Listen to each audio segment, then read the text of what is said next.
nosso convidado de hoje é o deputado estadual Coronel Davi.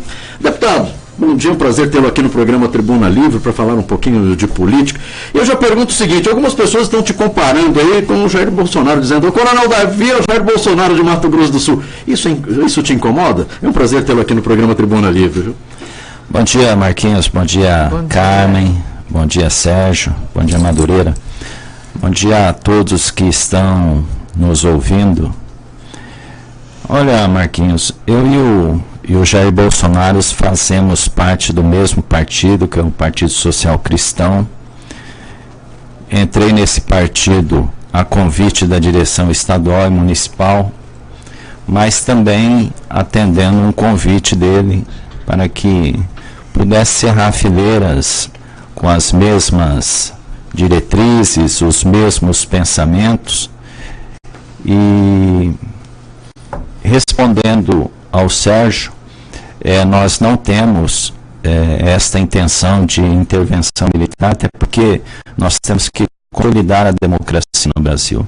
Ela é muito nova e nós temos que lutar muito para que ela possa se manter ao longo desse tempo todo e que a gente vencer as dificuldades, os problemas que existem no Brasil através de uma forma bastante democrática. Não existe nada mais democrático do que o voto popular.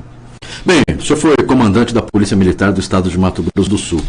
E o trabalho da Polícia Militar não é aquele que cometeu algum tipo de delito levar para a cadeia, leva primeiro para a delegacia e lá o delegado abre um inquérito, ou mesmo quando é uma questão de flagrante, aí já vai direto para a cadeia. Só que agora o senhor, como deputado, vê aí a falta de vagas nos presídios, a reclamação em todo o país, e em Mato Grosso do Sul não é diferente.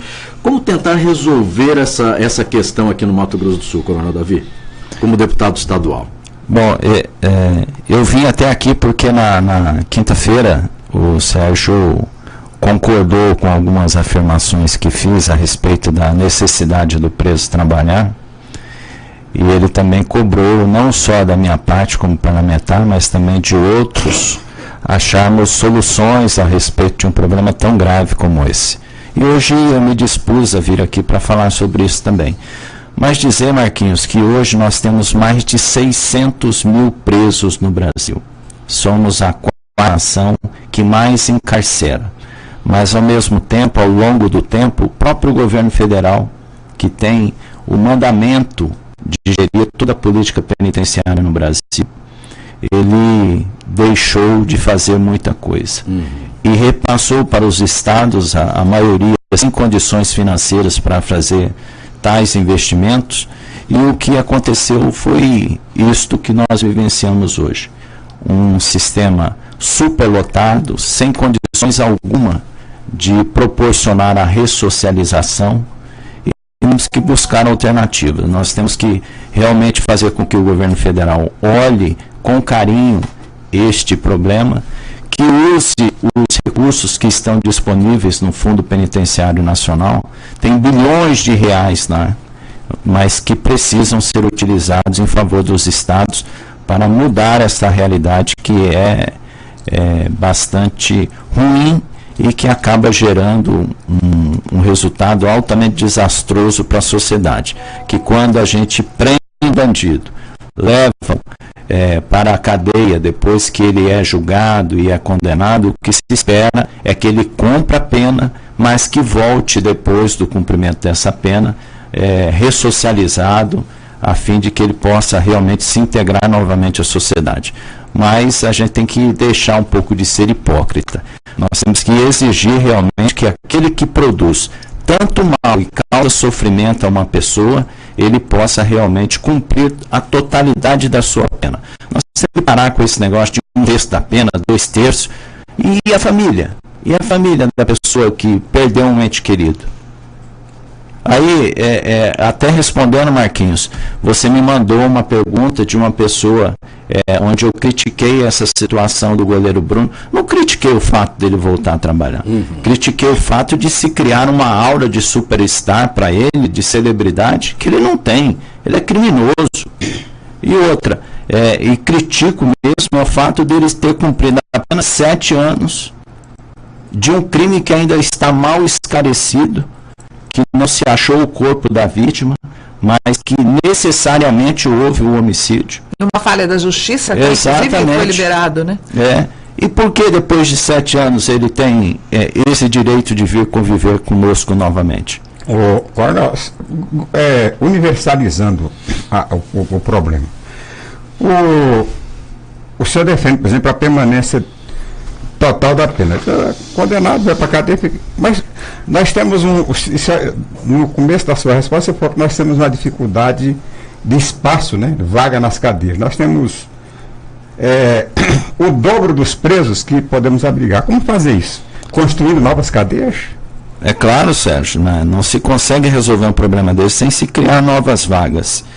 Hoje, um dos poucos estados da federação que tem uma realidade totalmente adversa do restante do país, no que se trata de superlotação carcerária, e na verdade é um estado que ao longo do tempo produziu novas vagas, gastando algo em torno de 450 milhões, mas criou lá, tem hoje um sistema penitenciário diferente do restante do Brasil e que acaba produzindo bons resultados para a sociedade, que não vê rebelião, que não vê preso tentando a todo momento sair da cadeia, que é o Espírito Santo. Então, Sérgio, para tudo se tem uma solução, basta que se tenha vontade realmente de defender isso. Tem muita gente que fala, segurança não tem solução. Tem sim, tem solução. Solução é nós colocarmos uma política, termos uma política de segurança pública mesmo, voltado para defender o cidadão. E com rigor no tratamento com o criminoso. E ao mesmo tempo fazendo um investimento de longo prazo na educação, porque é a grande saída para tudo. Grandes nações brasileiras, principalmente dos países escandinavos, conseguiram fazer isso.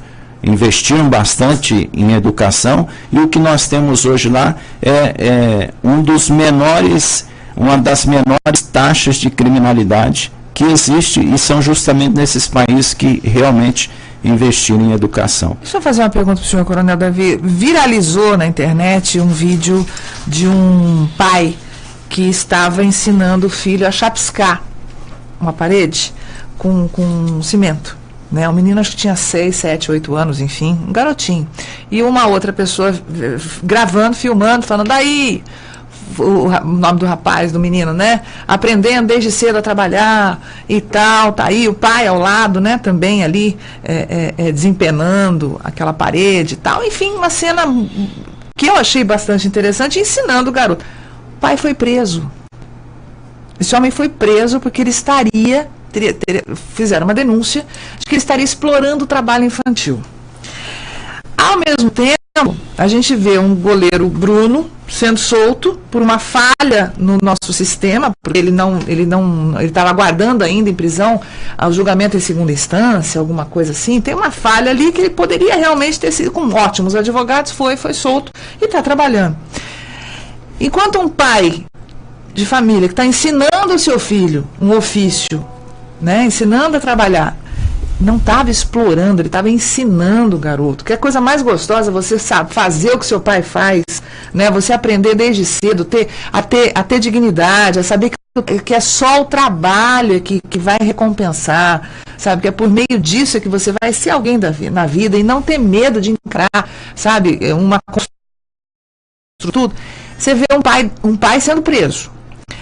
O goleiro Bruno, que sequestrou, é o mandante do assassinato, sequestrou o próprio filho e tudo mais, sendo solto. Isso é um reflexo de uma sociedade doente, Coronel Davi? E só para complementar, recebi nesse final de semana que esse vídeo, a situação é falsa. O vídeo é verdadeiro, mas com relação à prisão desse pai, segundo é falso. Então só para a gente esclarecer, porque realmente é um absurdo. Não é colocado, e aí nesse final de semana eu recebi pelo falso, né? E-farsas, dizendo que o vídeo verdadeiro, mas a prisão do pai, isso não ocorreu. Mas infelizmente acontece. Mas infelizmente acontece aquela coisa, a intervenção, aquela coisa do pai querendo ensinar. Muitas vezes existe sim uma exploração de trabalho infantil, inúmeras, Mas a gente percebe também que muitos pais querem colocar o filho para trabalhar no seu comércio, sabe? Deixar ali 1, 2, 3 horas. E a medo da fiscalização chegar, sabe? Então, assim, não está tendo uma inversão de valores na sociedade, não? Com certeza. Nós vemos num país que a cada dia produz mais e mais inversão de valores.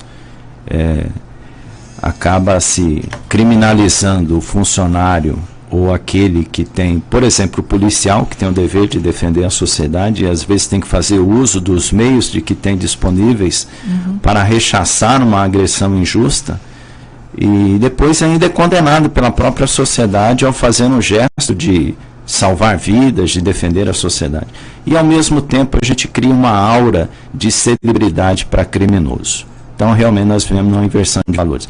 E o que você falou, cara, é fruto do politicamente correto, sabe? Da hipocrisia, daquilo que se fala, mas não se pratica, e acaba criando aí vários problemas para a sociedade. Porque com a dificuldade de colocar crianças para trabalhar, mas ao mesmo tempo eu defendo que a prioridade em criança é o seu estudo. Claro. Mas isso, o que você falou do comércio do pai, ou de algo que não afete esta liberdade, esta coisa pueril que tem a criança, né, da criança pura, de que não haja realmente excesso e nem exploração. E o orgulho dela saber o que o pai, o que a mãe faz, de poder participar daquilo, né? Mas hoje nós temos uma legislação, às vezes, que tolhe determinados direitos de primeiro mundo, mas quando a gente vive num país que oferece poucas possibilidades para as pessoas realmente vencerem na vida. Coronel, um dos assuntos enfocados no seu comentário foi a questão do trabalho dos internos, né? Que, aliás, ponto de vista que coincide com o meu, com o juiz Albino Coimbra Neto, né? Que defende esse ponto. Um ótimo projeto, por sinal. Nós temos no Brasil hoje um desemprego que chega a atingir 13 milhões de pessoas. Como conseguir vaga para preso trabalhar? Uma boa pergunta, Sérgio.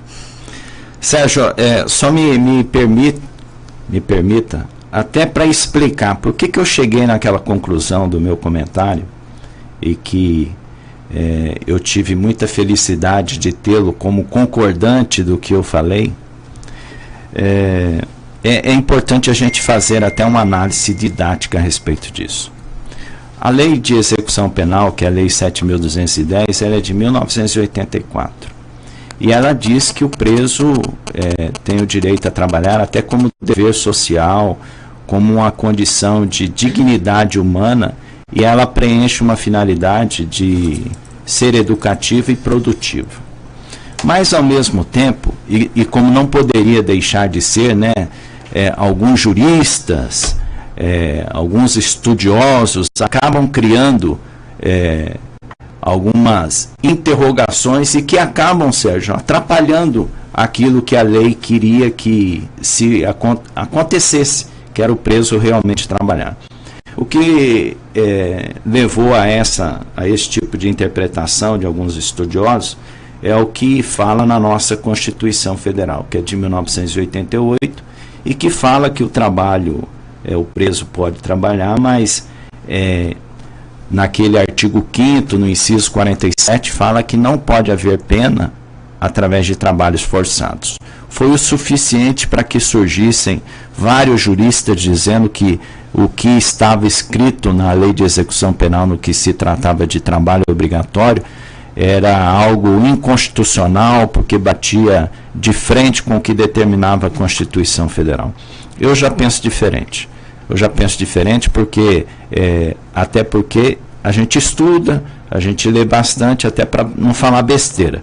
E tem uma convenção do trabalho da Organização Internacional de Trabalho, e que foi inclusive ratificada pelo governo brasileiro, que diz que é trabalho forçado apenas aqueles que a pessoa sofre uma coação, às vezes até física, para cumprir determinado trabalho. E nós, Sérgio, nós temos que estimular o trabalho. Até porque a mente, quando fica ociosa, ela só pensa besteira. E serve até como uma forma de ação daquele detento que está lá. E você me cobrou. Então, Sérgio, para mim não vejo nenhuma dificuldade no campo legal de que a lei de execução penal estabelece o trabalho obrigatório, a Constituição Federal fala que não pode haver o trabalho forçado, mas ao mesmo tempo eu posso te garantir, pelo menos no meu entendimento e de vários juristas brasileiros que estudaram essa matéria, de que não há divergência entre as duas legislações. Portanto, o preso deve sim trabalhar. E você nos cobrou, então, o que o deputado poderia fazer a respeito disso? Dizer para você, Sérgio, que eu conversei com o diretor-presidente da AGPEM, o Dr. Alt, e logo depois ele foi procurado pela minha equipe, o Dr. Ivan Gibin, que é da minha assessoria jurídica, já esteve conversando com ele, tratando desta questão, das dificuldades que hoje a agência penitenciária encontra para dar realmente trabalho num país que tem 12 milhões de desempregados, né? Mas precisamos fazer algo. E é importante dizer também que a Constituição estabelece que a legislação penitenciária ela ocorre de forma concorrente entre a União e os Estados. Então a gente pode, como deputado estadual, oferecer uma legislação que possa cobrir essa lacuna. Então, diante dessa conversa que nós tivemos na agência penitenciária, surgiram algumas questões. Por exemplo, se é um empresário quem pode dar uma oportunidade de emprego para o preso, por que ele não recebe, por parte do governo, um incentivo social para que ele faça isso? Por que aquele produto que é produzido naquela empresa que emprega o preso não recebe uma redução dos impostos a serem pagos pelo próprio empresário? Por que não se coloca uma empresa vocacionada aqui no Estado? Aqui nós temos a grande força da economia, é a soja, é a pecuária. Por que não se incentivar a fazer com que o governo traga empresas que possam mexer com essa matéria-prima aí, que conduza a nossa economia e que possa também fazer o emprego desses presos? Aí você me pergunta, mas aí nós vamos fazer uma concorrência desleal com os empregados. Realmente. Então é um assunto complexo, mas que a gente não pode cruzar os braços sabendo que ele existe e que nós podemos sim achar uma solução a respeito disso. Então o diretor-presidente da AGPEM nos disse que em 10 dias ele vai estudar essa questão com a sua assessoria, vai nos chamar novamente para conversar a respeito do tema e com certeza, Sérgio, nós vamos apresentar, vou falar depois com o governador, depois de ter essa informação da AGPEM, e vamos apresentar na Assembleia Legislativa algo que possa realmente mudar um pouco esse cenário. Eu sou uma pessoa extremamente rigorosa, até porque a minha atividade profissional assim me obrigava a ser. Sou extremamente rigoroso com o bandido, mas sempre pensando no bem da sociedade, a sociedade vai ganhar muito quando essa pessoa for presa, cumprir a pena e poder voltar de uma forma que ele possa se integrar normalmente à sociedade. E quem vai proporcionar essa reintegração sem nenhum tipo de problema é o trabalho.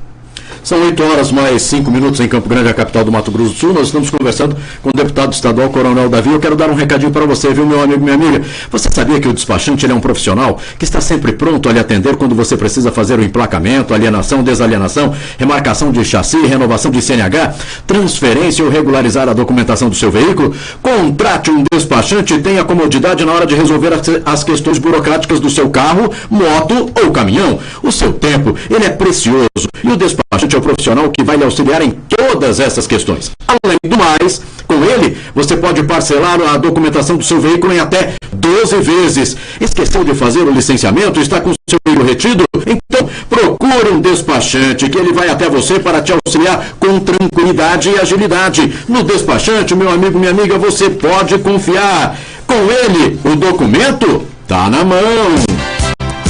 8h mais 6 na capital do Mato Grosso do Sul. Muito bom dia para você. Conosco nós estamos conversando com o deputado estadual Coronel Davi. Deputado, o senhor apresentou um projeto com relação ao cadastro estadual de pedófilos. Como é que vai funcionar esse cadastro estadual de pedófilos? O que pode ajudar a população? Como é que faz para cadastrar? Não, porque é a polícia que vai cadastrar. Você pode ficar tranquilo, porque isso aí não vai chegar nenhum pedófilo e falar, me cadastra aí. Tem algum benefício? Qual o benefício? Ele vai ver qual é o benefício, já.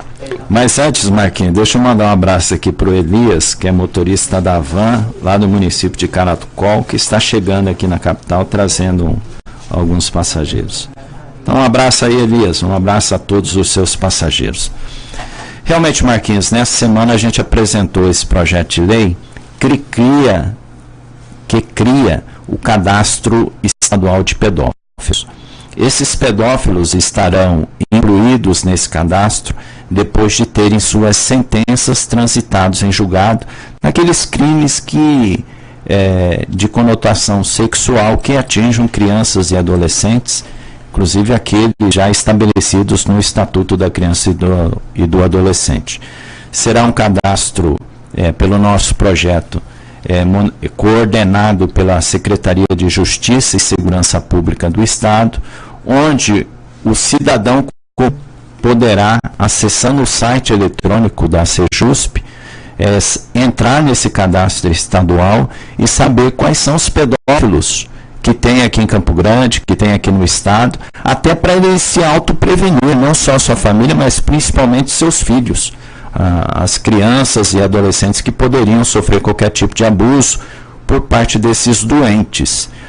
E abre também a possibilidade de haver uma consulta pelas polícias militar e civil, pela agência penitenciária, pelos conselhos tutelares, pelo Poder Judiciário, pelo Ministério Público, através também de uma concessão pela Secretaria de Justiça e Segurança Pública, onde esses órgãos aí poderão ter acesso integral à totalidade dos dados desses pedófilos. Lembrando aí que pelo projeto que nós apresentamos, o cidadão comum só vai ter direito a saber o nome dele e a foto. E a gente ainda está discutindo a possibilidade de haver alguma inclusão aí no sentido de informar a comunidade de onde esse pedófilo vai morar, para que todos tenham e tomem os cuidados necessários. E aí, Marquinhos, me permita aí, tem muita gente que fala, e tem muita gente que defende também, que quando preso, aquele criminoso é preso e apresentado à imprensa, não se pode mostrar o rosto dele. Mas a gente já se acostumou, principalmente na Operação Lava Jato, de criminosos também, que roubaram o nosso dinheiro, que furtaram, que assaltaram a economia brasileira. Eles são aí, são mostrados no momento da prisão. Todo mundo sabe a cara desses ladrões aí do dinheiro público. E por que isso não é permitido a fazer com o ladrão comum? Qual a diferença entre eles? E a gente tem que saber que a população precisa saber exatamente quem são os criminosos que estão entre nós. Na verdade, quando se priva a imprensa de mostrar na televisão ou no jornal uma foto desses criminosos, na verdade nós estamos contribuindo e fazendo com que a sociedade não saiba, não tenha acesso a uma informação que pode ser primordial. Pois não, Sérgio. Não, só com relação, por exemplo, à questão do cadastro, quer dizer, vai para o cadastro aquele que já cumpriu pena? Não, que tem a sentença transitada em julgado. Ele foi condenado e não há mais possibilidade nenhuma de apresentação de recurso. Certo. Então ele realmente é um pedófilo aos olhos da justiça. Está condenado, né? Está condenado. O Juliano Silva quer fazer uma pergunta, deputado Coronel Davi. O que o senhor acha da cultura desarmamentista que vive o nosso país, o Brasil? É outra hipocrisia.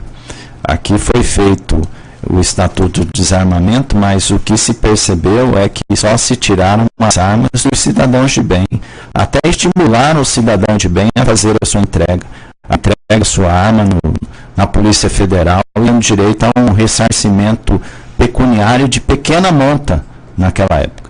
E hoje a gente vê armas de diferentes calibres aí de posse de criminoso. Eu queria ver, Marquinhos, é algo que o nosso partido defende muito.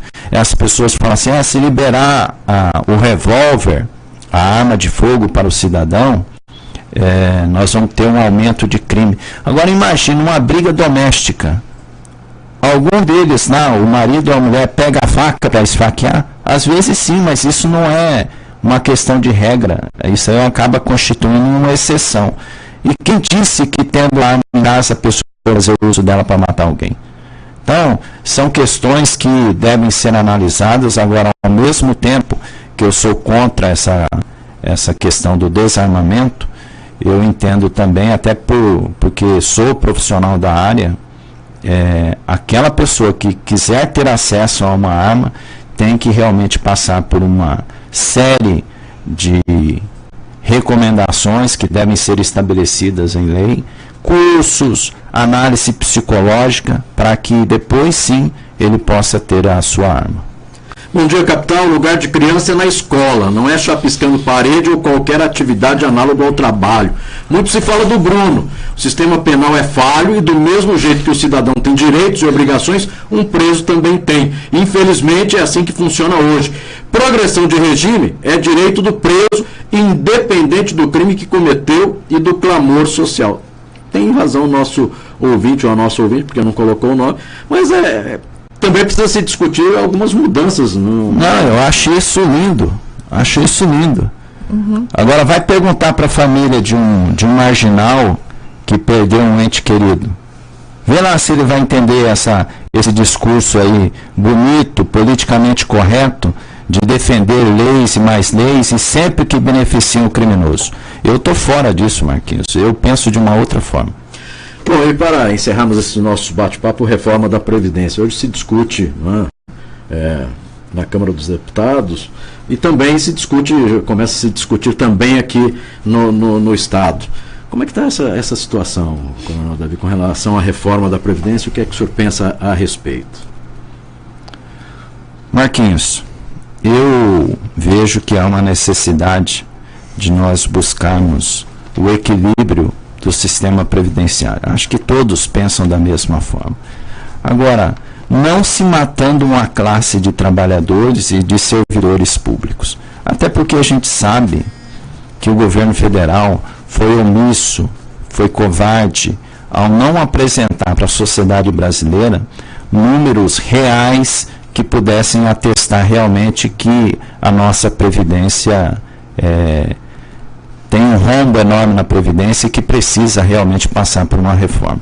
E a gente sabe que o maior rombo produzido dentro da Previdência Social foi feito por empresas, bancos, entidades públicas que não pagaram o INSS e que acabaram produzindo uma despesa gigante. Dizem até que é algo em torno de 500 bilhões de reais. Então, Marquinhos, eu defendo a reforma da Previdência, desde que ela não acabe com os direitos e garantias dos servidores públicos, dos trabalhadores e principalmente do trabalhador rural, do professor, do policial, porque todos eles contribuem com aquilo que é devido a eles contribuírem, atendendo uma determinação legal. Agora, tem gente que usa o dinheiro público, não recolheu os impostos devidos e acabou criando esse rombo também na Previdência. Então, Marquinhos, quando me disserem que essas empresas vão pagar o que devem, aí sim eu concordo em a gente discutir isso, porque hoje eu vejo a grande imprensa falando da necessidade de se fazer reforma,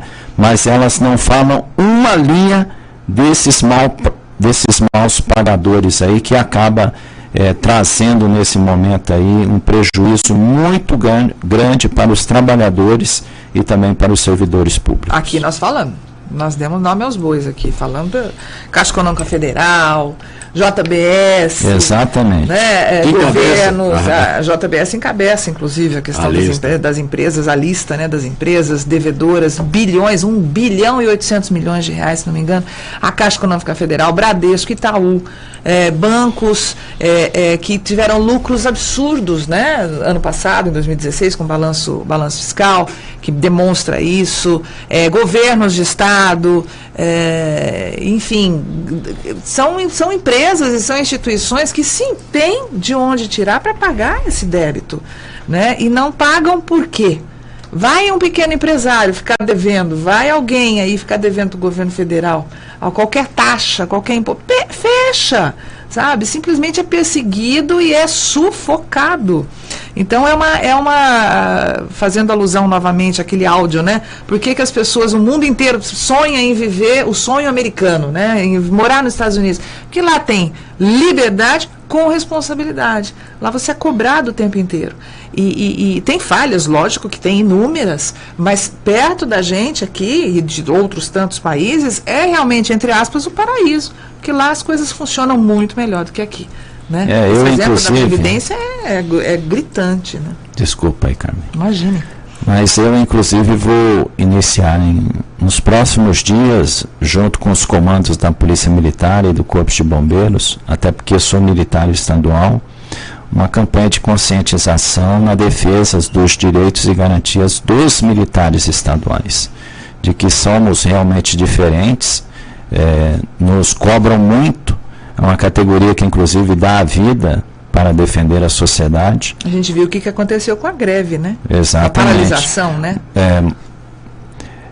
Sem entrar no aspecto, né, Carmen, da paralisação, sim, até porque temos algumas opiniões a respeito, sim, mas mostrou a falta que a Polícia Militar faz nas ruas para dar a segurança devida ao cidadão. Então, por entender que é uma categoria diferente, que tem, ou melhor, que não tem uma série de direitos sociais previstos na Constituição Federal, justamente por ter uma aposentadoria diferente, até porque somos diferentes até no trabalho, é que a gente vai fazer essa campanha, porque nós temos realmente que defender aquelas pessoas que contribuem com a Previdência Social, mas ao mesmo tempo desempenham um trabalho fundamental junto à sociedade. Deputado estadual Coronel Davi, quero agradecer a sua participação aqui no programa Tribuna Livre e desejar uma excelente semana e que continue trabalhando para o povo de Mato Grosso do Sul. Obrigado, Marquinhos, obrigado, Carmen, obrigado, Sérgio, obrigado a todos que nos ouviram. Marquinhos, eu deixei de ser policial, mas na verdade não deixei. Hoje eu apenas exerço o mandato de deputado estadual porque entendemos a época que faltava um representante da segurança pública dentro do parlamento estadual, e o que a gente pretende fazer é melhorar as condições de trabalho dos profissionais de segurança pública, cobrar investimentos para que nós possamos aumentar realmente a segurança do nosso cidadão aqui no nosso estado. E dizer que, mesmo tendo opinião formada a respeito de alguns assuntos, entre os quais aquele que a gente teve a oportunidade de falar aqui, eu recebo com muita tranquilidade as pessoas que pensam diferente de mim, até porque vivemos numa democracia. Agora, cabe a mim concordar ou não, e cabe a ela também concordar ou não. Eu vou continuar defendendo o meu ponto de vista, que se assemelha à grande maioria da sociedade brasileira. E ponto final. E ponto final.